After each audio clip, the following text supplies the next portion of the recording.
know me. I am a third generation member of Kneseth Israel Synagogue. My parents came here. My grandfather came to the United States in 1900. My maternal grandmother came here in 1889. And they moved to Annapolis in 1919 from Portsmouth, Virginia. So we're getting close to the century mark. Just want to wish you all a good morning and to welcome you to the 28th lecture in memory of Rabbi Morris D. Rosenblatt, and the 4th lecture in which we also memorialize Rebbetzin Esther Friedlander Rosenblatt. I was only 2 years old when the Rosenblatts came to Annapolis in 1945. For nearly the first 2 decades of my life, I knew only one rabbi. It was difficult for me to even imagine that there were indeed other rabbis. I didn't have significant contact with another rabbi until I left for college and met Hillel's Rabbi Levi, who in his 60s could be seen riding his bicycle on the campus of Princeton University. His mode of transportation was quite a shock to me. I simply could not imagine Rabbi Rosenblatt riding a bicycle around Annapolis. In addition, Rabbi Levi referred to Shabbos as Shabbat and Sukkot as Sukkot. So in place of Rabbi Rosenblatt, I now had a bicycle-riding rabbi who could not even recite Hebrew in a proper fashion. The Rosenblatts' first home in Annapolis was at 137 Charles Street, where for 17 years they lived on the first floor of a building that had been remodeled to contain 2 apartments. On the second floor was the home of my mother's sister, Dora Liggum Kinberger, her husband Leon, a naval officer, and their 6-year-old daughter, Suzanne. Thus began an especially close relationship that included not just the 2 neighbors, but also Aunt Dora's parents, Israel and Sarah Liggum, as well as her siblings and their families. The 8mm film of my brother's bar mitzvah in 1948 shows Rabbi and Rebbetzin Esther walking down the aisle to light a candle. The film 10 years later shows the rabbi making brief remarks at my parents' 25th wedding anniversary celebration at the Annapolis Roads Country Club. Rabbi Rosenblatt officiated at my bar mitzvah and my sister's wedding to Ronald Giddis 50 years ago this past April, the first wedding held in this sanctuary. And my library is a homage that the Rosenblatts gave to my father on his 50th birthday. For my father's 60th birthday, which unfortunately would turn out to be his last milestone birthday, Rabbi and Esther invited my parents and me to their home for dinner. When my mother suffered a devastating stroke 30 years ago this month, she and my stepfather, Bill, and I were invited to the Rosenblatts for dinner on the first night of Rosh Hashanah. The rabbi officiated at the end of life for my grandparents, my father, and Uncle Leon, and he was there at the beginning of life when he gave my oldest daughter her Hebrew name. In a column written a couple of years ago, Gary Rosenblatt wrote that a promise is sacred. I wrote an email to Gary to tell him that I remember his father making the same point when I had promised to improve my behavior in Hebrew school. The rabbi's remarks touched me deeply. I would be remiss if I did not mention the bond between Rebbetzin Esther and my sister Carol May. who was just 5 years old when the Rosenblatts arrived in Annapolis. It was Esther who called it a mother-daughter relationship. They spoke weekly on the phone. Mrs. Rosenblatt spent a week in Miami as the house guest of my sister and her husband. And when I told my sister of the tragedy on that terrible Sunday morning 28 years ago, she immediately flew to Annapolis in time for the funeral that afternoon. And finally, when Esther learned that my sister was in the hospital and had only a short time to live, she flew to Miami to comfort my sister during her last days. On this bema, at the first Rosenblatt Memorial Lecture 27 years ago, Elie Wiesel said that no one is gone until he or she is forgotten. Rabbi Morris and Rebbetzin Esther Rosenblatt will not be forgotten. I would now like to introduce the Rosenblatt's son, Professor Jason Rosenblatt.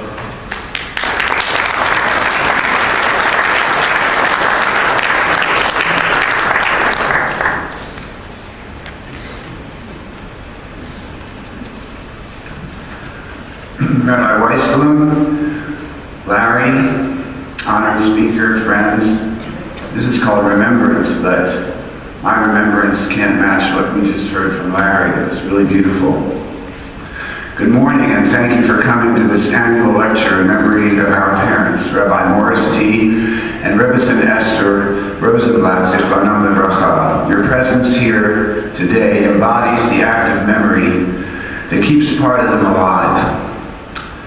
In all of the other remembrances that I've been privileged to share with you, I've concentrated on moments bearing on their lives, such as Dad's love of music, gematria, baseball, or Mom's constant reminder, Baruch Hashem Yom Yom, bless God every day, which for her had the added meaning of live every day fully, and their strong and unconditional love for Congregation Kneseth Israel.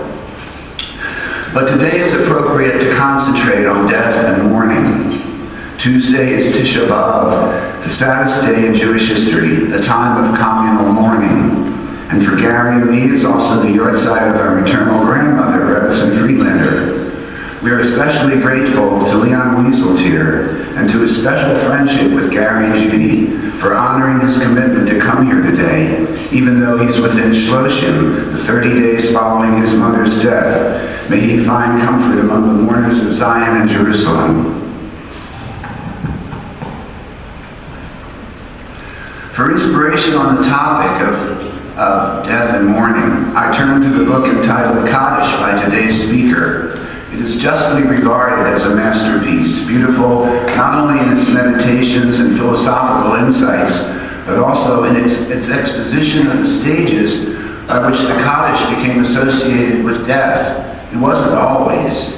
Leon Wieseltier is an expert swimmer in the vast sea of classic rabbinic texts, so the book is also a valuable work of historical scholarship. I would like to cite 2 paragraphs from Kaddish that had a deep personal impact. And by the way, different readers will find different places. This is just 2 that, and I could have found more too if I had time, but just I want to look at the 2 that had a deep personal impact. Zippy's grandmother, who owned and operated a Hebrew bookstore in Baltimore into her 90s, gave her a book entitled Ma'aneh Lashon, Supplications to be Recited When One Visits the Cemetery. The book enjoyed the status of a sacred text in our home. In it are recorded the birth and death dates of our relatives. And during the first years of her widowhood, when Mom would come with us to visit Dad's grave, we would all somehow get through the very long assigned supplications for a son and a wife, never questioning the stilted diction. This was, we assumed, required cemetery reading. We never even noticed the name of the compiler, Professor G. Selikovich, or the implication of the words in small print on the title page, translated with many additions. But Leon Wieseltier noticed everything relevant about the book and its author. He describes, quote, a torrent of words that runs on for pages. They are designed to keep the grieving talking. No nothingness, certainly not at the cemetery. And the author, Getzel Selikovich, was a journalist, not that there's anything wrong with that, and translator of Torah's Buddha, these are translations into Hebrew of Buddha's sayings. So we no longer read from Ma'aneh Lashon, choosing a couple of David's Psalms over Selikovich's lengthy variations on the theme, I'm not worthy, I'm not worthy. And more important, we allow for plenty of silence when we stand at the graves of our parents, hoping that silence rather than a torrent of words may be one way of evoking the presence of those who are silent. But strongly felt memories aren't a matter of willpower. In my most intense moments of straining to hear their voices, I fail. It's at the unexpected times, caught unawares, that I'll hear my father's goodbye to my mother, a good shorthand for a good Shabbos, when he would leave for shul on Shabbos afternoon, or hear my mother's still girlish giggle that would always make me laugh.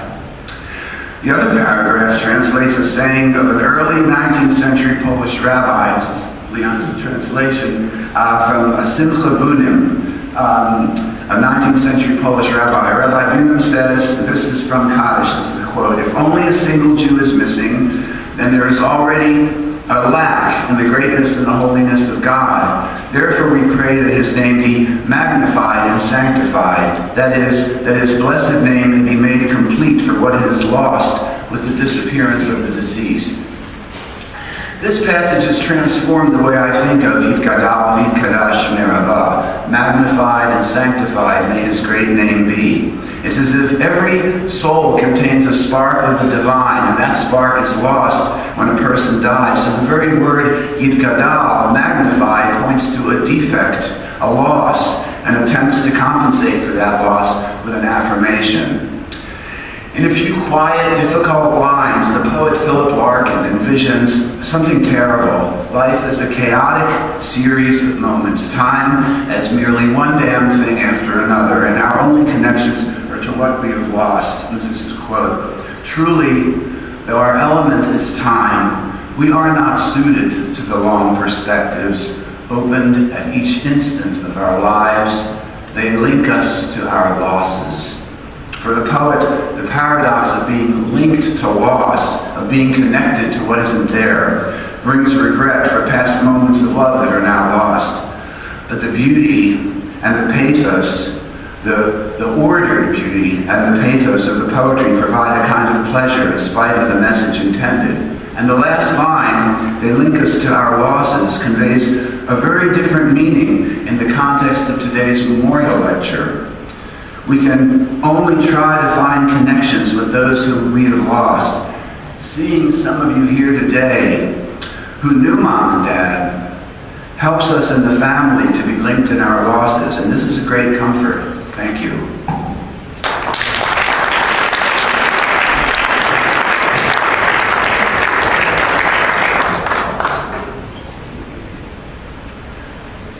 I'm going to now introduce our current rabbi, Rabbi Dr. Moshe Weisblum. He never met Rabbi Rosenblatt, but he did have the good fortune to know Rebbitzin Esther Rosenblatt, to whom he referred as his mother in America. Rabbi Weisblum is second only to Rabbi Rosenblatt in length of service to this congregation. I would now like to call upon Rabbi Weisblum.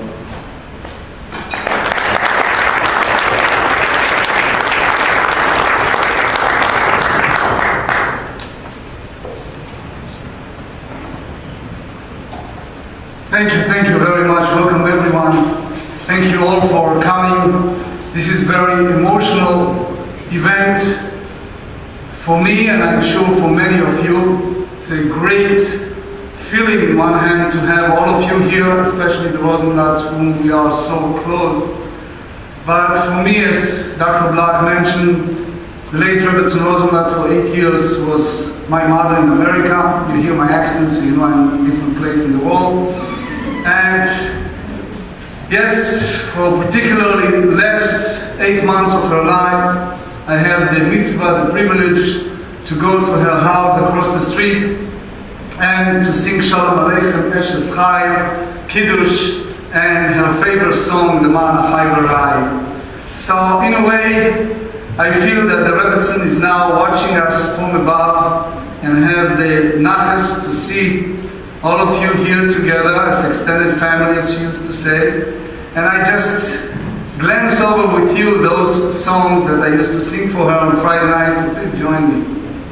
Shalom Aleichem, Malachei Hashalom, Malachei Elyon,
Melech Malachei HaMelachim, HaKadosh Baruch Hu.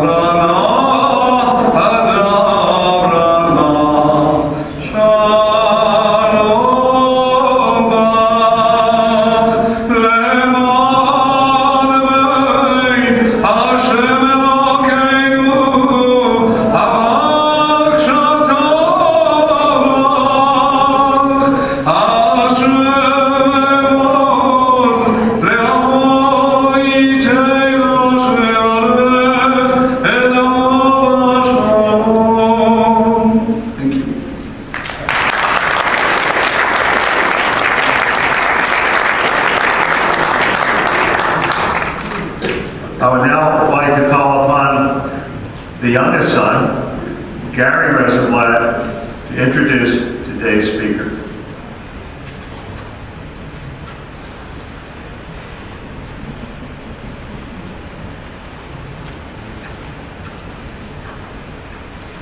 Good morning, everyone. Thank you, Rabbi, for the beautiful renditions. Each year I feel honored to stand at the pulpit where my dad delivered sermons and connected with his congregants over the years, and where Rabbi Weisblum, who was, as we've heard, like a son to my mom, has stood for more than a decade now, continuing the proud legacy of this unique congregation. I'm grateful for the opportunity to be here with you, to see so many familiar faces, some going back many decades. I always feel like Annapolis is the one place I never get any older. People still want to know if I want to be a fireman when I grow up. I haven't decided yet. And to meet new people as well. And a special treat to be with our Aunt Frances, Mom's sister, who is here. And I want to thank Larry, whose parents and ours, as he expressed so beautifully, were such good friends for so many years, for chairing this year's event, connecting and continuing the connection between the Rosenblatt and Block family. It's only fitting to have Leon Wieseltier as the guest speaker today at this program in memory of our parents, Rabbi Morris Rosenblatt and Rebbetzin Esther Rosenblatt. He has been a colleague and friend for more than 30 years, and someone whose work Jason and I have long admired. In addition to his impressive professional credentials, which I'll mention in a few moments, Leon is something of an expert, perhaps unfortunately, on memorializing a loved one. His monumental book, Kaddish, was written on the occasion of the death of his father, Mark, and it was a remarkable combination of scholarship on the sources of the Kaddish prayer and a personal chronicle of his year of bereavement. It's a book about faith and doubt, about history and philosophy, about going to shul regularly, a habit Leon has not shaken, and about fulfilling his obligation as, in his own words, a diligent and doubting son. Today, Leon is in mourning again. He and his sister Thea, my colleague and friend, are in Shloshim, the 30-day mourning period for their mother, a remarkable woman he eulogized so eloquently. So the pain of grief and the mystery of emptiness is fresh and surrounds him. Those of us who have said Kaddish recognize that for all the obligation it places on us, the prayer for the dead that never mentions death connects us to our loved ones and becomes a comfort to us. I think that for Jason and me, for Tzipora and Judy, this annual lecture series here at Knesset Israel, originally for Dad, who died so suddenly in 1985, and now as well for Mom, who died almost 4 years ago, is a great comfort, connecting us to their memories and accomplishments, to this shul that they loved and devoted their lives to their community and friends, and to each other. As Leon wrote in Kaddish, the Jewish way of mourning has turned an absence into a presence. And those of us who remember Dad's quiet strength and leadership, and Mom's warmth and compassionate wisdom, feel their presence today, and hopefully many other days, and that too is a comfort and a blessing. Leon Wieseltier has made his presence felt in the Jewish world and beyond. A graduate of the Yeshiva of Flatbush in his native Brooklyn, and we're glad to have the Ramadis here who can attest to his education. He went on to Columbia University, Oxford, and Harvard, the usual route for yeshiva boys from Brooklyn. For all of his academic credentials and famed intellectual feuds, he is a proud Jew and caring friend with a razor-sharp sense of humor and wide cultural interests. Some may remember his cameo role as the obnoxious Stuart Silverman on The Sopranos, Season 5. Check your YouTubes. Last month, Judy and I were proud to be in attendance at the Tel Aviv University award ceremony for the annual Dan David Prize, Israel's version of the Nobel Prizes, where Leon was a co-winner of the $1 million award in the category of ideas, public intellectuals, and contemporary philosophers. The judges described him as, quote, the noted American intellectual and philosopher and literary editor of the New Republic, a foremost writer and thinker who confronts and engages with the central issues of our times, setting the standard for serious cultural discussion in the United States. As a thinker and writer, the judges went on, Wieseltier has always confronted central public issues, exploring their historical and moral backgrounds with a learning that no other American intellectual can muster, and using his learning to urge concrete, practical measures. This morning we've asked Leon to muster his intellect and focus it on the topic of Israel, America, and the future of the Jews, which should keep him busy for at least a little while. So on this day, when he is in mourning for his own mother, and when we are here to honor the memory of two pillars of this proud Jewish community in Annapolis, it's a distinct honor for me to welcome Leon Wieseltier.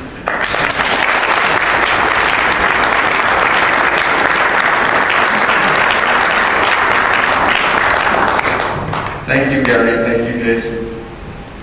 Unfortunately, I did not know Morris and Esther Rosenblatt, but in a way I did know them, or I do know them. The Talmud, you will recall, speaking about filial piety and the obligations of children to parents, has a phrase that actually became used as the foundation for the obligation to say Kaddish. The phrase is Bra Mizakeh Abba, which is the son shows the merit, the child reflects the merit of the parents. The idea being that in the child you can find the parent, and the child exists as evidence of the spiritual quality of the parent. And since I have been friends with the Fratelli Rosenblatt for a very long time, I can say that I think I know Morris and Esther Rosenblatt quite well. Jason, I have been a grateful student of his writings for many years. I regard him as one of the foremost intellectual historians that we have, both about Jewish intellectual history in the early modern world and Christian intellectual history. Gary has been my friend and colleague and co-conspirator for many decades. And in the sons, I find the parents. And in their qualities, I feel as if I know the people whose memory I'm here to honor today. And so I am very honored to have been given this opportunity to participate in the memorialization and the commemoration of two obviously very remarkable people. I'm going to speak in broad strokes this morning. I'm not going to speak about Inyana Diyoma, that is to say, until we get to the question and answer period, the words Barack Obama will not cross my lips. If you have any questions about him or anything else that is happening, and there is a lot happening, you may have noticed that history is in overdrive right now. I'm perfectly happy to talk about that, but what I'd like to do instead to begin with is to present to you some general thoughts, a kind of broad framework about how to think about the future of the Jewish people in the light of modern Jewish history.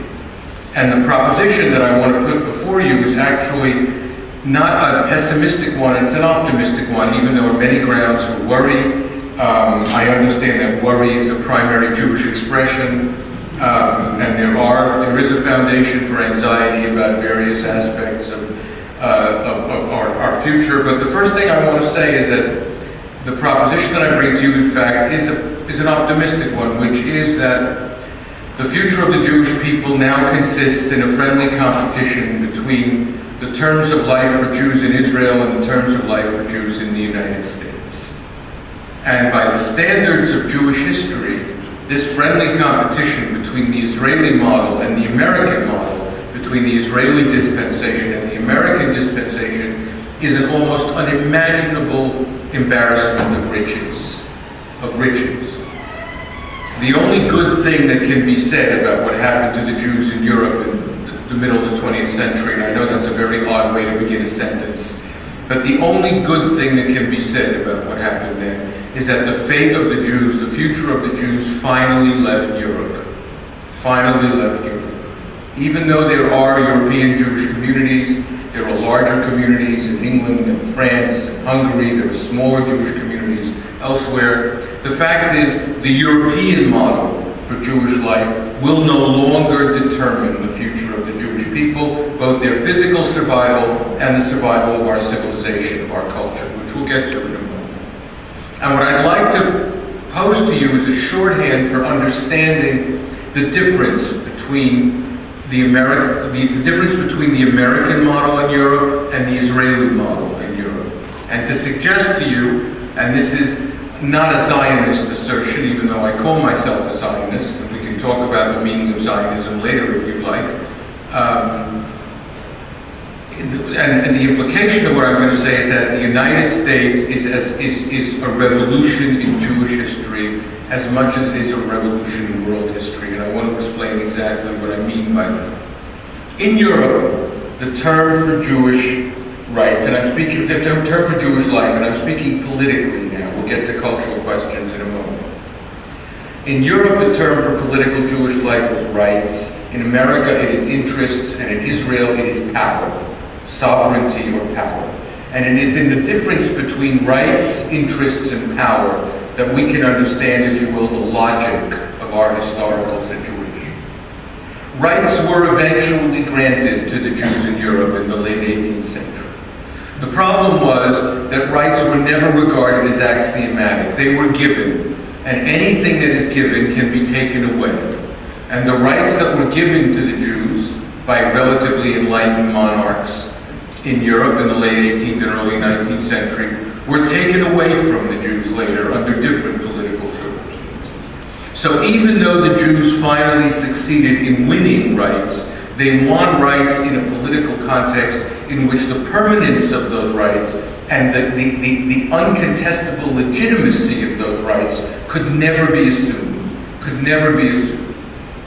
Moreover, awarding rights to Jews in Europe always came with a cost. And the cost was a certain amount of self-erasure, a certain amount of erasure of Jewish identity. So in France, if Jews wanted to become a citoyen, a citizen, they could, but only on condition that henceforth they spoke as Frenchmen and not as Jews.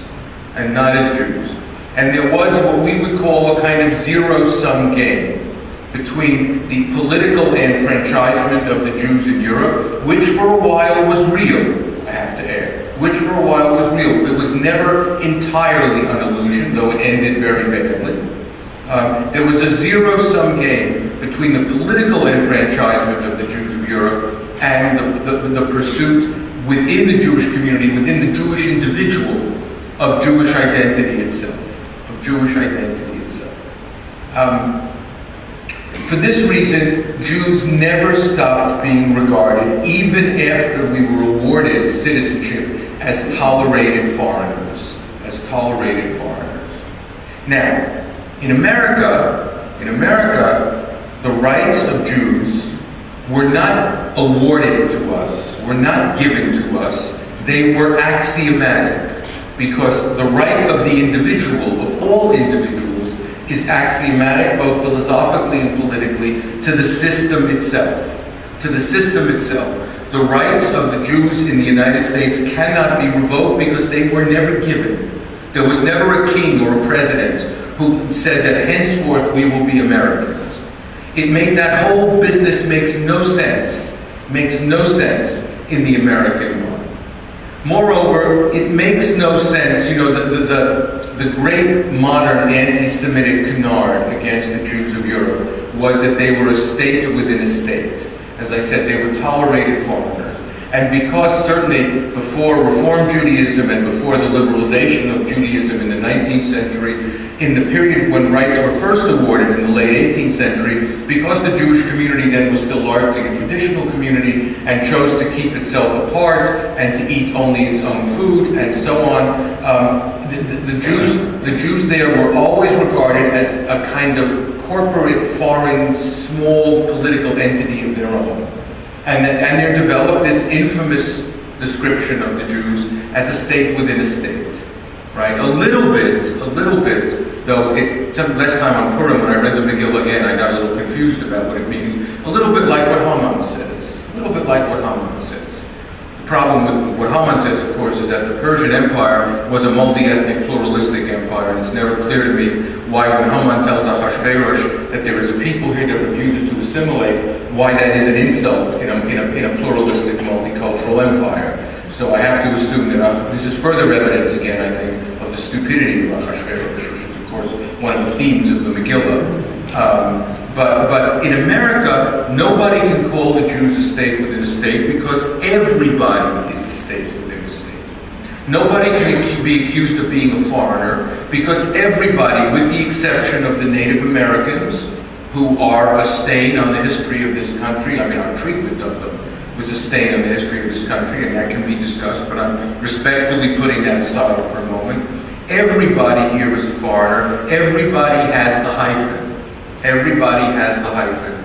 And since the 1960s, when American culture and politics began to celebrate ethnicity, and we'll talk about what the implications of that is for Jewish identity, because they're not entirely positive.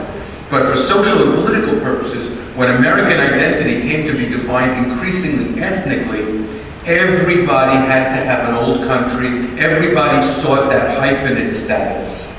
Everybody sought it. So much so that I remember thinking at the time, you will recall that there was a phenomenally successful novel and then TV series called Roots, about the history of the African American experience in this country. I remember thinking when that television series was on, that what was happening then is that basically African Americans were being given an old country, and that a racial question was being turned into an ethnic question.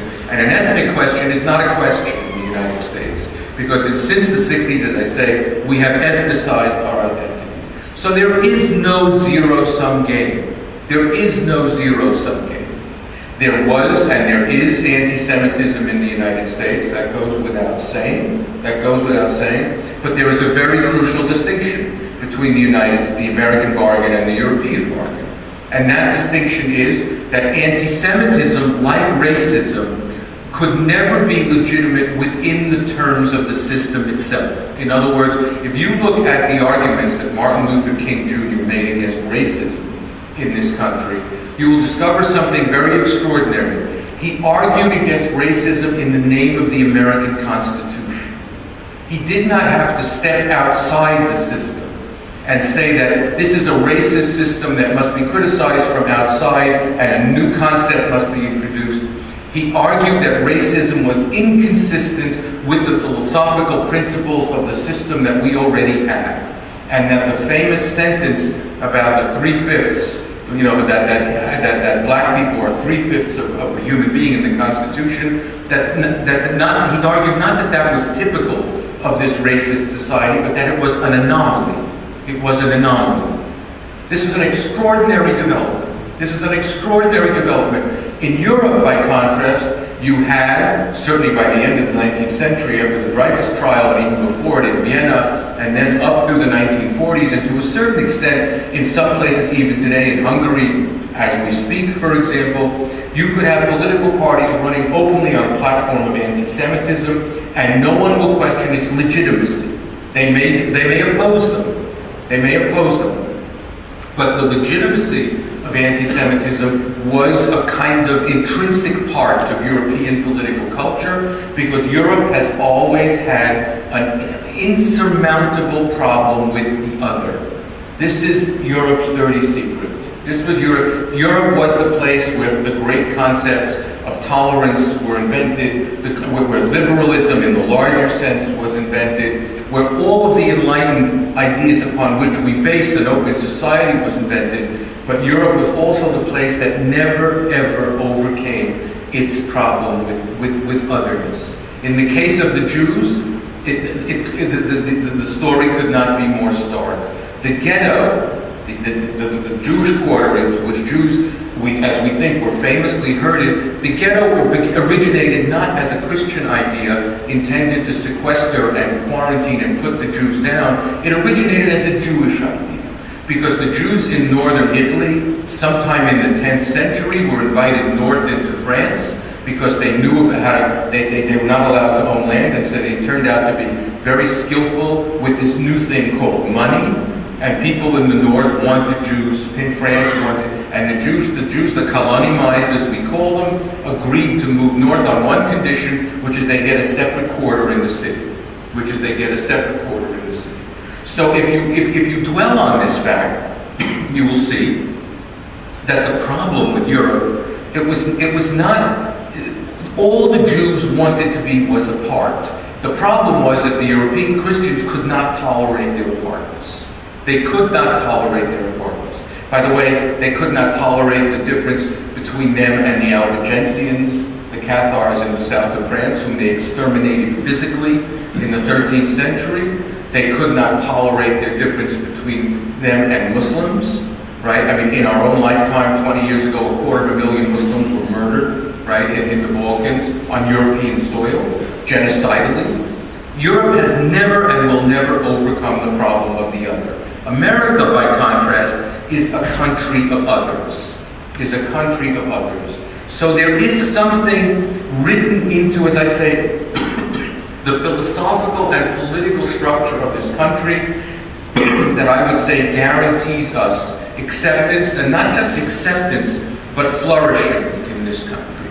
Because rights were axiomatic in the United States, American Jews could do what European Jews could never dream of doing, which is argue not for Jewish rights, but for Jewish interests.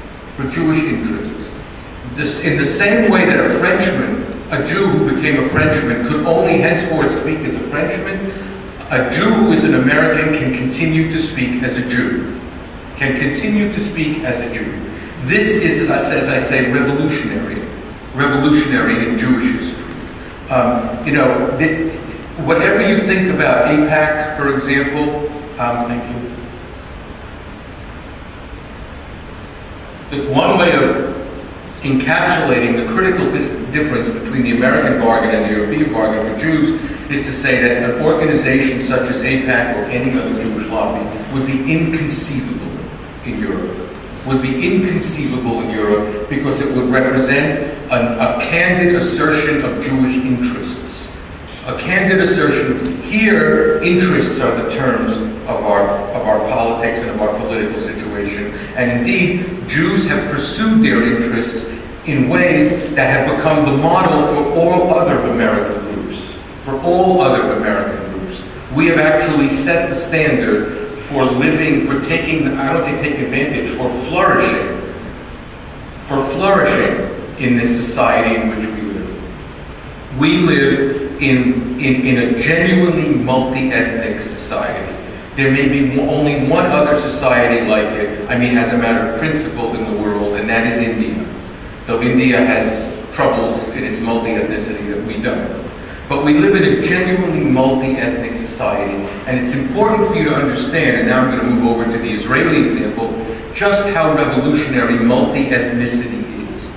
In Europe in the late 18th century, when European nationalism was developed, and was developed largely by German thinkers, but also by some French thinkers, the basic conception of European nationalism was this. It was that every state should incarnate a nation, and every nation should have a state, so that the political boundaries and the cultural boundaries should coincide.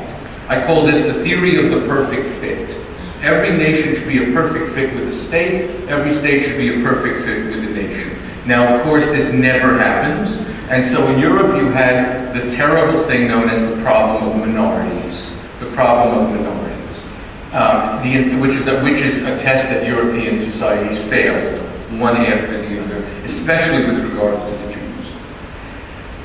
The antithesis of the theory of the perfect fit, which, as I say, affirms the identity of one group and leaves the identity of all other groups within the polity problematic, is a naturally multi-ethnic society. In which there is no problem of minorities in America. It would make no sense to speak of the problem of minorities. Now, Israel actually conforms in its foundations, in its principles, because Zionism was a European phenomenon originally, because Jewish nationalism was inspired by European nationalism as well as by internal Jewish inspirations. Israel actually was modeled on the European model. Israel is a society, is a Jewish state in which those Jews who still have a brain in their head must continue to insist should have a Jewish majority population, right? But because the idea was that a Jewish state should be a state for Jews, and since the cultural boundaries never coincide with the political boundaries, Israel too has the problem of minorities, the old problem, which the United States does not have. And that problem in the case of Israel is, of course, the problem of Israeli Arabs, but I don't want to use that phrase exactly because that makes them sound too problematic. They are citizens of the state that we call our second home. And there is the question of the Palestinians and just how the theory of the perfect fit, how the problem of minorities would be tested if, forgive me, God forbid, Israel were to ever to annex 2.5 million Palestinians. No state that I know of has not failed in one way or another the test of the problem of minorities. We have no example of a state that is not multi-ethnic, but that is a nation state, right? Genuinely, finding a way to solve this problem without any moral ambiguity or complication whatsoever. In Israel, the terms of Jewish life were in some ways more familiar than the American bargain. As I say, the idea that rights would be axiomatic, but that interests could be pursued, that was something new. The creation of the State of Israel in 1948 was, in some significant sense, a restoration.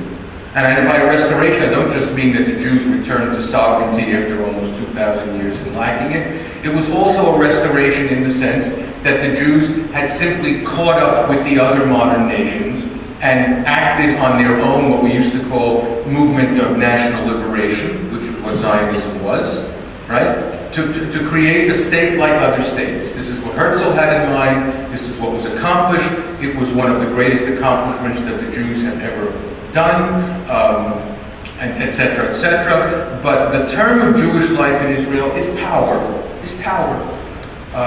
and not just political power, of course, but military power, or as the old political philosophers used to say, a monopoly of force, And this presents Israel with certain challenges. My own view is that by the standards of other states, God knows, Israel has used its power relatively or even very wisely, and it has abused its power much less by orders of magnitude than the states that you read about every day in the newspapers, insofar as newspapers can still be read. Right? On the other hand, I know of no state that has not abused state power. There is no such thing. There are no innocent states. There are good states. But in thinking about Israel and power, it's very important to keep in mind the distinction between innocence and goodness. A state may fight a war in a just cause, and a war may be just, but there is no war in which innocent people do not die. There is no such war. And it's very important for Jews, especially for supporters of Israel, not to flatter ourselves with the idea that Israel is innocent. No state is innocent. This is one of the burdens of statehood, and when the Jews chose, which they did, to take on the burden of statehood, and they chose rightly to take on the burden of statehood, they also took the moral burden of statehood on. And it's something that we should just address it candidly and understand the reality of it, So as I say, these, politically speaking, if you wanted to draw a kind of shorthand or a kind of map for the logic of our predicament, these are the terms that I would think about it: rights, interests, and power. And again, just before I move on to the next thing, I just want to again say that the future of the Jewish people, I mean the significant future, meaning the places that will determine both the physical survival of the Jewish people and the survival of their traditions, and I'm going to get to that in a moment, are the American dispensation and the Israeli dispensation. One of the interesting things to me is how poorly Israelis understand the American dispensation and Americans understand the Israeli dispensation. They are actually very different. American liberalism is an Anglo-American liberalism based on Jefferson and Locke. Israeli liberalism is a continental or European liberalism based on social democratic traditions. For good or ill, I mean, one of the things you saw 2 summers ago, and I'm sure we'll see again, one of the reasons Yair Lapid is in the Knesset now, is, you remember with the tent rebellions, when people were putting up tents in Tel Aviv to demonstrate against the cost of living and so on. One of the things you saw there was that Reaganomics will never fly in Israel. because Israel has a much more collectivist, communitarian idea of the obligations of the state to the citizen. Whereas here in the United States, which is a much more individualistic country, which right now is sort of drunk on individualist ideology, right? This is very, very different. But so those are the two models, and there I'm speaking of how to think about the political future of the Jews. Now there's also the question, there was the old thing that Saddam said about Herzl. There's the question of the Jews and the question of Judaism. So now we'll turn for a few minutes to the question of Judaism. And here I want to talk mainly about, we can talk in the question and answer period because I don't want to run out of time, about the Israeli situation, about which there is a lot to be said. A lot to be said. The religious, spiritual, secular question of Israeli Jewish life is very complicated and not altogether edifying. But I want to just make a few comments about the American situation, the American Jewish situation, since this is us. And say this, that when you look as a historian at the achievements of the American Jewish community, when you try to take the measure and compare, every great diaspora community has had its own profile. Historically, Spain had its own profile, North Africa had its own profile, Ashkenaz had its own profile, Eastern Europe had it, not all the diaspora communities are the same. There are different emphases. They excel at certain things and not at others, and so on. When you look at the American Jewish history, what you see is that the achievements of the American Jewish community so far, I think, have been primarily social, institutional, organizational, economic, and political, communal. But they have not yet been primarily spiritual, religious, or cultural. Now, that's a conclusion that doesn't please me, because I think that the survival of the Jews depends upon the survival of Judaism, and that the question of the quality of the Judaism and the Jewish tradition that we live in and that we will transmit to our children is a historically consequential. But I should say that the institution-building genius of the Jews is an old story, and the American Jewish community was fully the heir of the great Jewish communities in Europe, where Jewish self-government in the absence of political power. Remarkable. If you look at the history of the diaspora, the European diaspora, and even North Africa and so on, the Ottoman Empire, one of the first things that strikes you is that here was a people that in the absence of state power, in the absence of political power, nonetheless created political institutions, social institutions, economic institutions, cultural institutions. We have a genius for institution building. Until Israel was born, we also didn't know that applied to the use of bulldozers. But there were many things we didn't know until sovereignty was restored to us. But so American Jews, we have acquitted ourselves brilliantly in terms of that legacy of our people. But there is the question of, shall we say, the quality of the Judaism or of the Jewish tradition that we have. My own view is, in this case, is pessimistic. Not that I ever expect Judaism to disappear in this country. I have a kind of mystical belief in the survival of Jews and Judaism, but what worries me sick is the quality of what will survive. So the quality of what will survive. It is clear to me, not to me, I think it's clear to anyone who looks, that more of the Jewish tradition has been lost, has slipped through our fingers, has been allowed to slip through our fingers in conditions of security and prosperity in America than was ever lost in conditions of persecution and oppression elsewhere. Ever. And I do not mean to say, when I say this, that therefore a little persecution would go a long way. There is this view. There is a view that goes all the way back to Tacitus. Spinoza had it. It's a huge mistake. There was the view that all that keeps the Jews is anti-Semitism. And if you take away the persecution, they will dissolve. Some of the Jews' best friends in the late 18th, early 19th century in Germany, for example, argued for Jewish emancipation on the ground that if you emancipate the Jews and invite them into your society, you will solve the problem because they will disappear. That within a few generations, you won't have Jews, you'll have Germans or Frenchmen and Englishmen. The study of Jewish history quite clearly shows that this is false. In fact, if you study the medieval and early modern literature of certain oppressed places, one of the most striking features of our tradition is the extent to which the experience of persecution and adversity, not only is it not the center of what Jews write about, it's significantly absent from most Jewish writings. Significantly absent. So that Jewish culture was perpetuating itself autonomously, independently, even of its own experience. Even of its own experience. But nonetheless, as I say, the judgment remains. The judgment remains. One has to, when we come to judge ourselves as a community, I think the standard we have to judge ourselves by is not the American standard. This is a common mistake. You know, people talk about, when I say that the Jewish contribution has not been primarily literary or cultural, people get very surprised and they start throwing the usual names at me, you know, Bellow and Roth and Malamud and Woody Allen and Larry David and all kinds of Narishkan. And I have to insist that what I'm speaking about is not the Jewish contribution to American culture, which has been vast.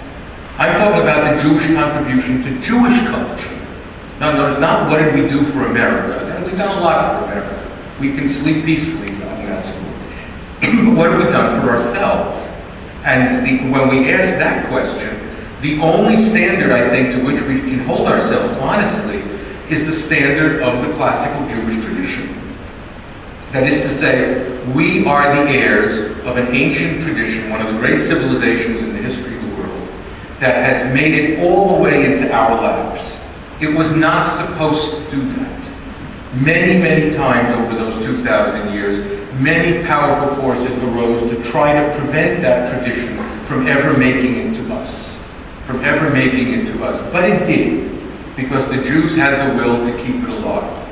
But the only way to judge ourselves is, what did we do with the tradition that we received? You see. How did we receive it? How did we develop it? And how did we transmit it? Three questions. Three questions. And if you ask those three questions about the American Jewish community, the answers are not altogether pleasing. One of the reasons, and I'm not going to go into this at great length because I'm a lunatic on this subject, is because the American Jewish diaspora is the first diaspora community in the history of the Jewish people that has the chutzpah to think that it can receive, develop, and transmit the Jewish tradition not in the Jewish language. This has never before been the case, and our historians and our children will judge us very harshly for this. But as I say, I'm not here to give you my fire and brimstone speech about Hebrew today. There are other reasons. However. One of them has to do with what I mentioned earlier, with this ethnicization of identity. When you decide that being Jewish is being ethnic, what you do is you reduce Jewish identity into a merely anthropological identity. So, and like as in all anthropology, all expressions of Jewishness turn out to be equally valuable. So I like the Rambam, and you like Knesset, right? And together we're Jews. Now, as people who know me know, I would rend my garment were Knesset ever to disappear. But the fact is, if the Rambam were to disappear, a much more dangerous blow would have been experienced. American Jews now think that if they're not going to study texts, they're going to love klezmer, right? It's the same. It's Jewish. It's equally authentic. And anthropologically, ethnically speaking, it is equally authentic. But that's only according to the foolish notion that the Jews are an ethnicity and not a civilization. You see. So that we have brought about, by accepting this definition of us as an ethnic group, which is a definition, as I said earlier, that makes perfect sense at the political level, on the political plane, because it gives us parity with all the other groups that make up the great country we live in. By accepting this ethnic definition at the cultural level, what we've created is a kind of internal relativism. So that all things that Jews ever do and say are as equally valuable to all other things that Jews do and say. Yeah. But you cannot raise children on klezmer. It can't be done. You cannot raise children on Jewish food. You cannot raise children, God knows, on Woody Allen. You cannot raise children on all these magnificent ethnic expressions of ours in which we take such pride. The only way to transmit the tradition is by taking the tradition seriously, not least in the tradition's own ideas of how it should be transmitted. And this is something that the American Jewish community not only has lost, the American Jewish community proudly refuses to accept. Proudly refuses to accept. The American Jewish community has made certain decisions about the fate of the Jewish tradition in America. It has decided that no Jewish language is necessary. It has decided that the word does not have precedence over nonverbal expressions. It has decided that all Jewish expressions are equally beautiful and equally valuable. It has decided that children who know less than their parents did are an acceptable alternative for transmitting the Jewish tradition.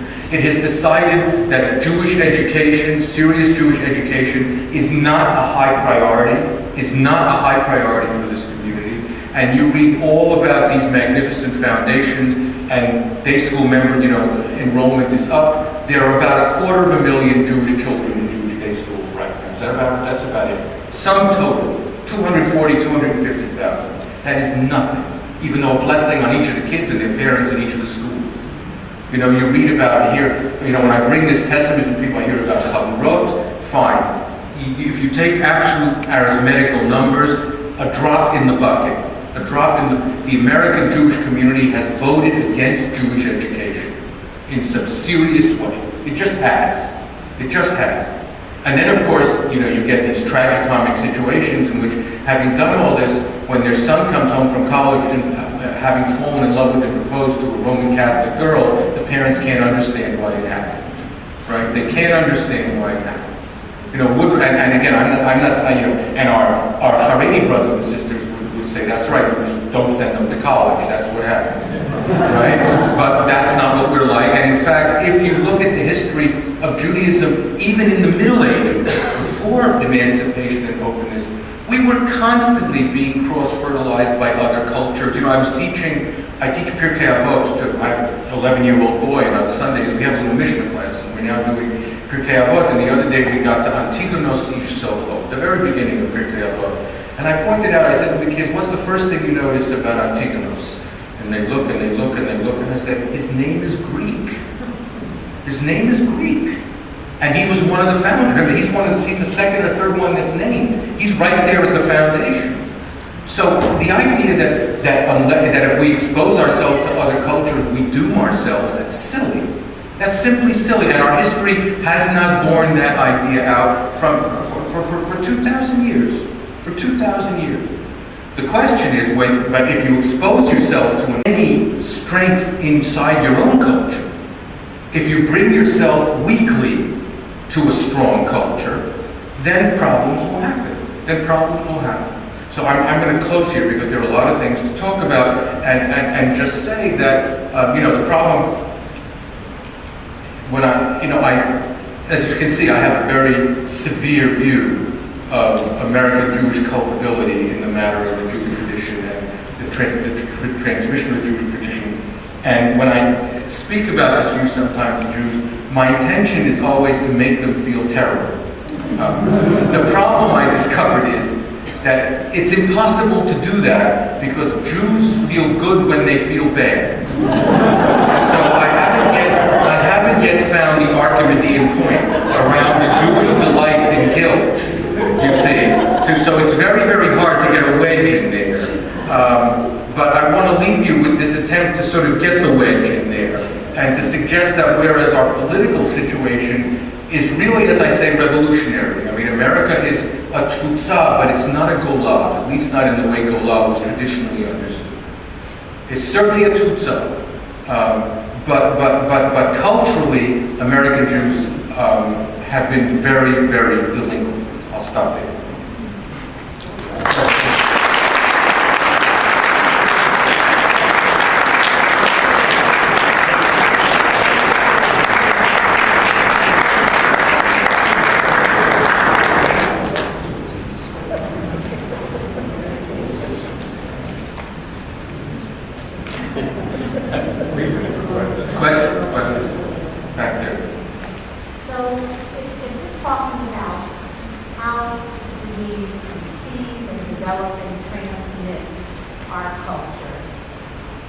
how do you relate that to institutions like Mayor or Lakewood? How would you say, do you support that idea? Oh, yeah, look, I'll tell you.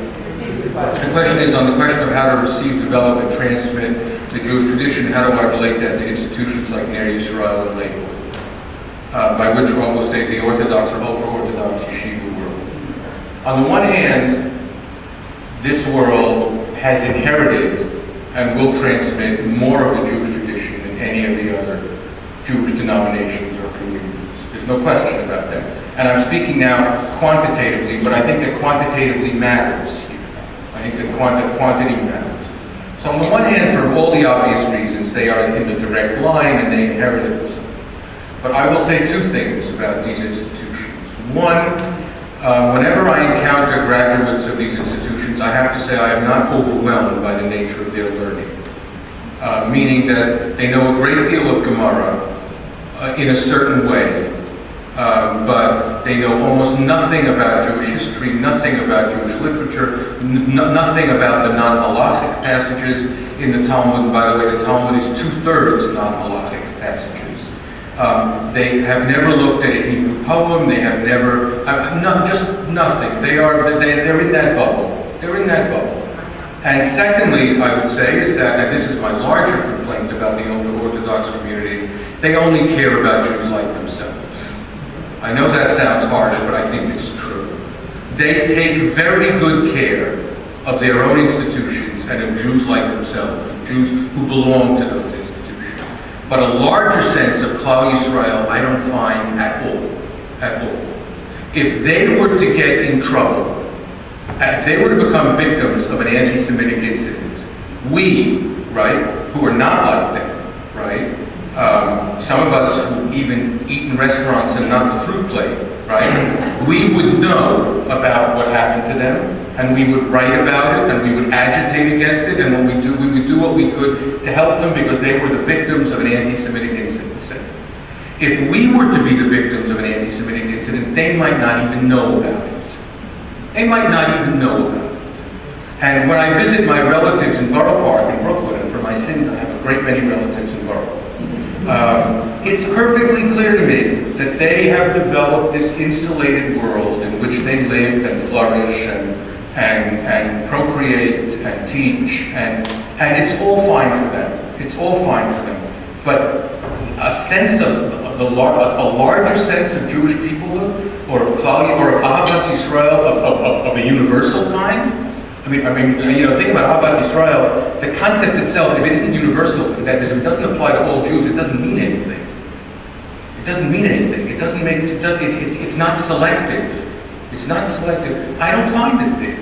I don't find it there. So in Israel, of course, it's a more complicated situation. I mean, there they have actually seceded from the society and expect to be supported for their secession.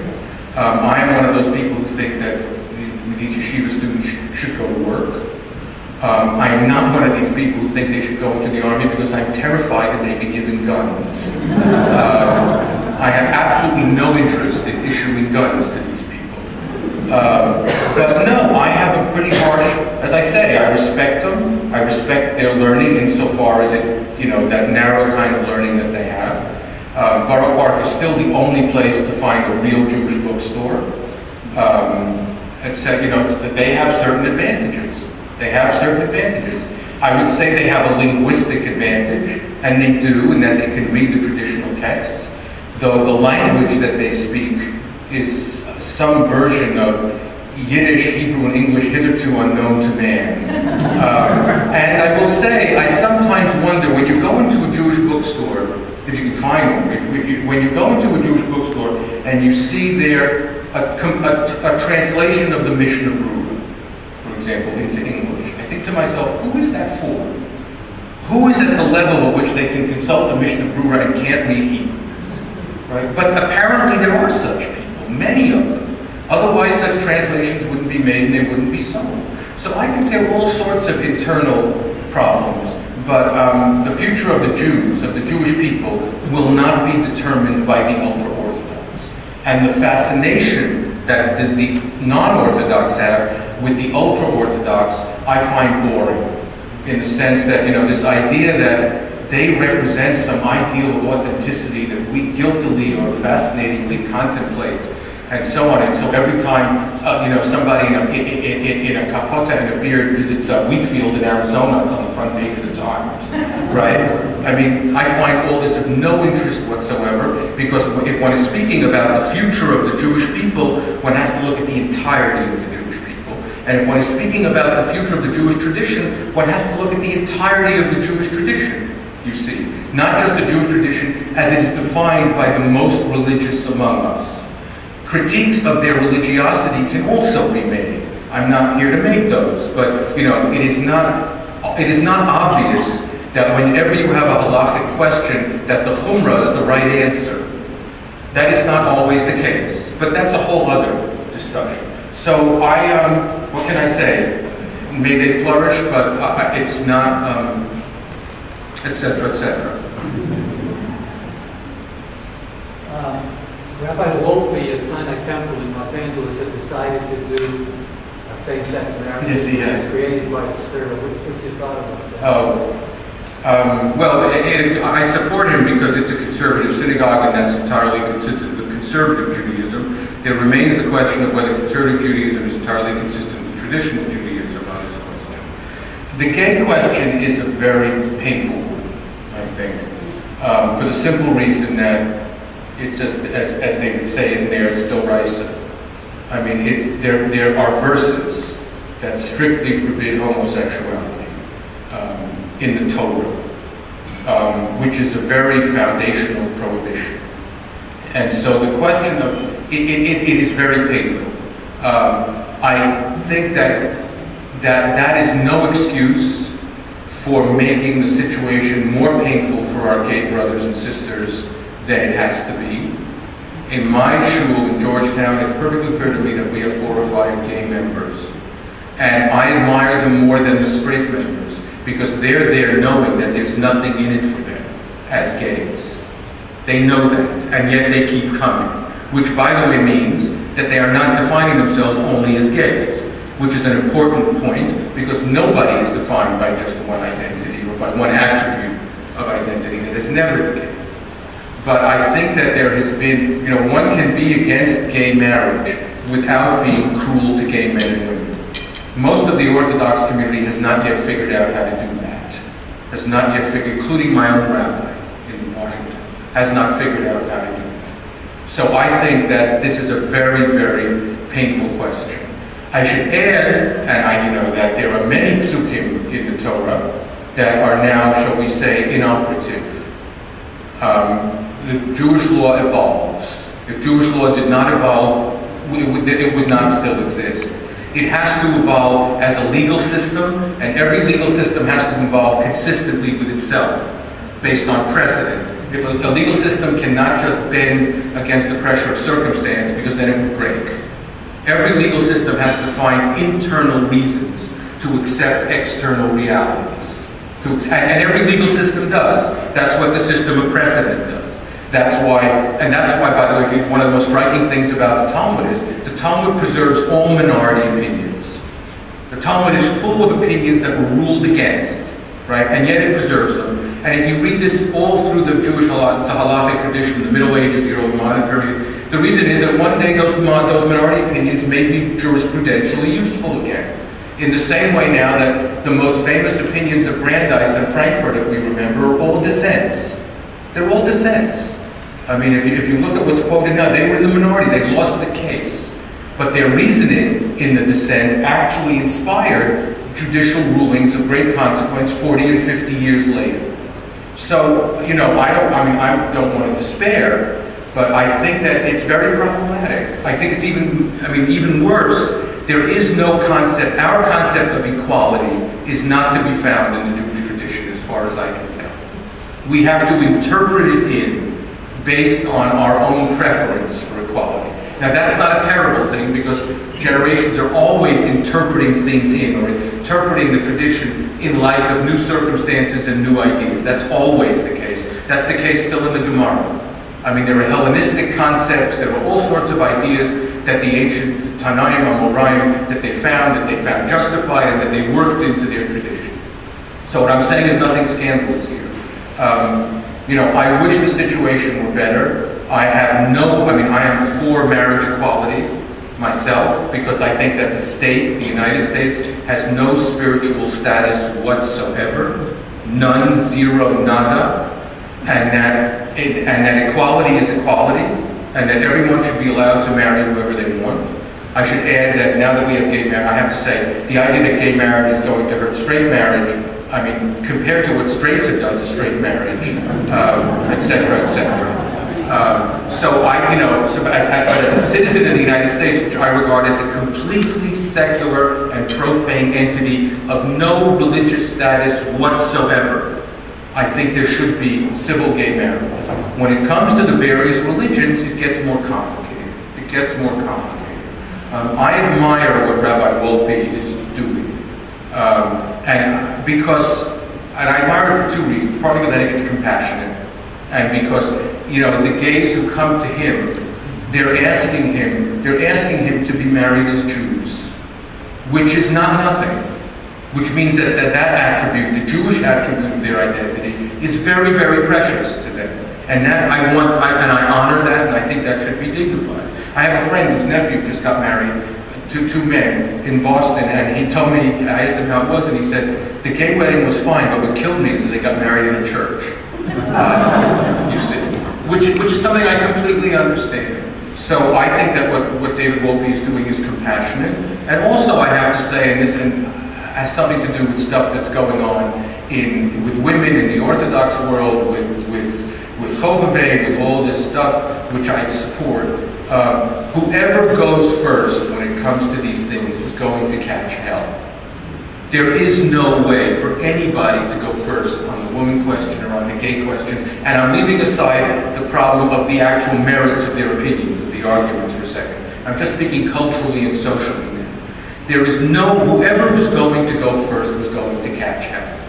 But in the case of gays who want to be married in shul, and in the case of women who want full equality in shul, the Orthodox have always complained, and rightly, since the early 19th century, that there are all these Jews who want to be called Jews and even traditional Jews, but want to do less and less. Here you have groups of people who want to do more. And I don't understand what kind of problem that is. They're asking for more. They're not coming with a weak identity that needs strengthening. They're coming with a strong identity that needs recognizing. They're already there. So for all these reasons, I actually like the big mess and confusion that we're in.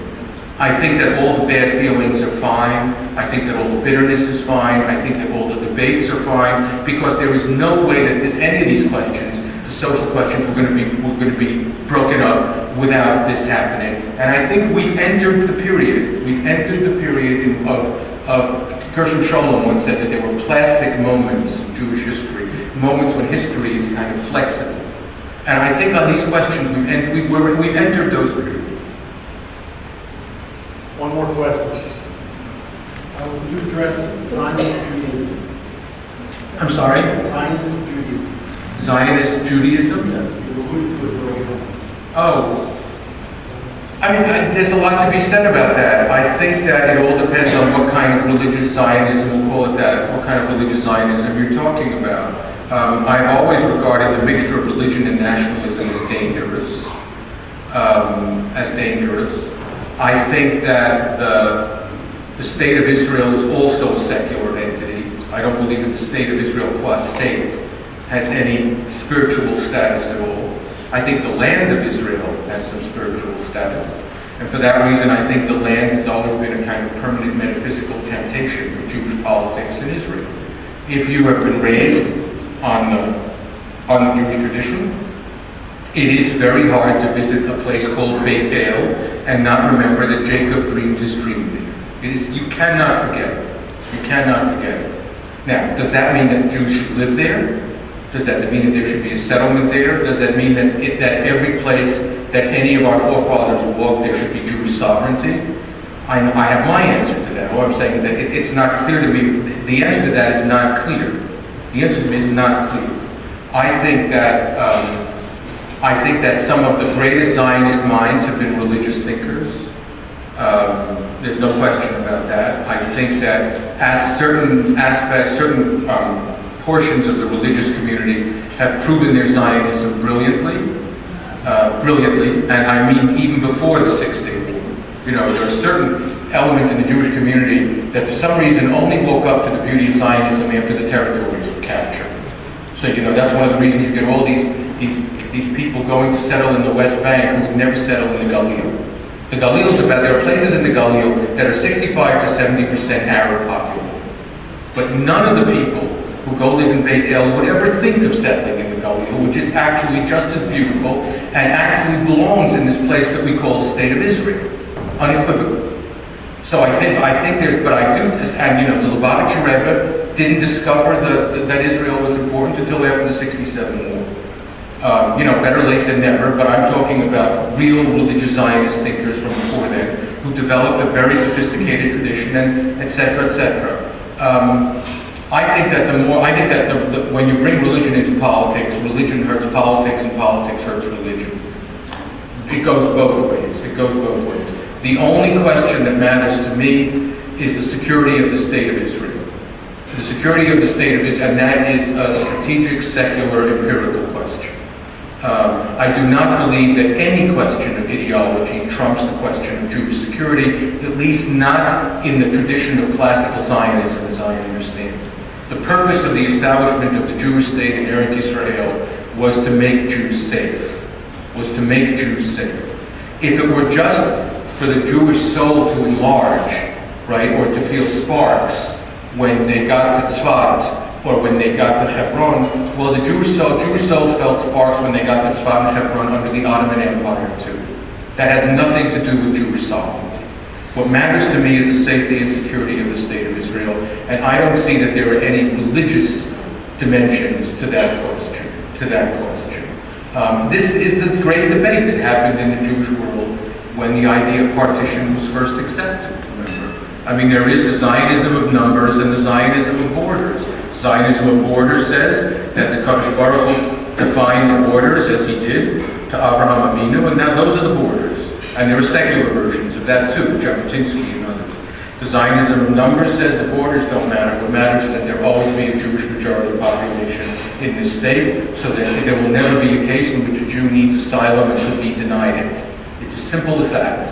And for that reason, the great people who founded the state of Israel, you know, Ben-Gurion and the others, they agreed to compromise their maximal national ideals in order to establish a secure state for Jews. And if you look at the map that they agreed to, the first partition map, it looks like a Cubist painting.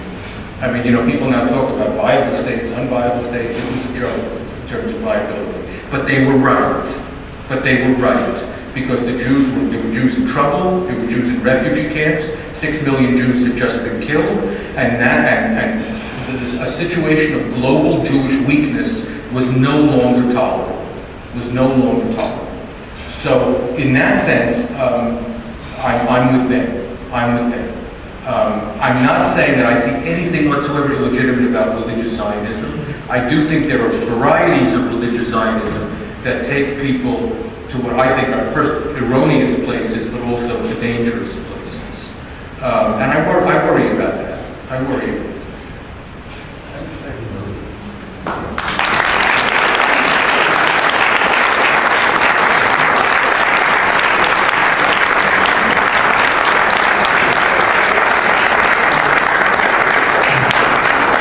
Thank you very much, Mr. Wieseltier. I used to teach school, and I could look around the classroom and see if students were focused.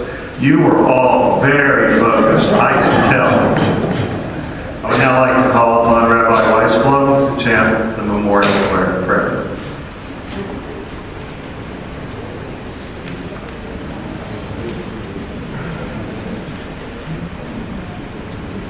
Please rise.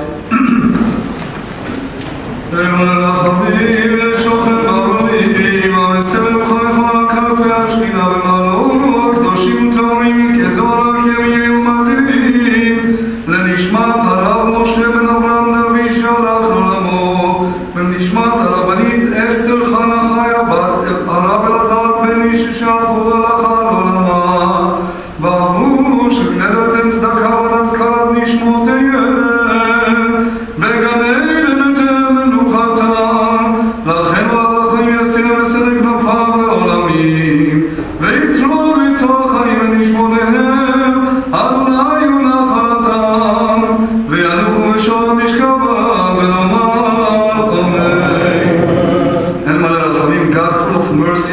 on high, when fitting rest on the wings of the divine presence in the heights of the holy and pure, who shine like the radiance of heaven in the soul of our late beloved Rabbi and Rosenblatt, who gone to their eternal home.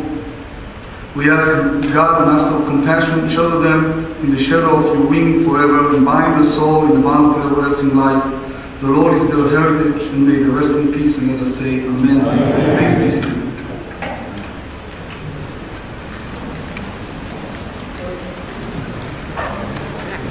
We have now completed the program. I want to thank you all for attendance, and I want to wish you all good health. And I look forward to seeing you all back here again next July 2014. Thank you.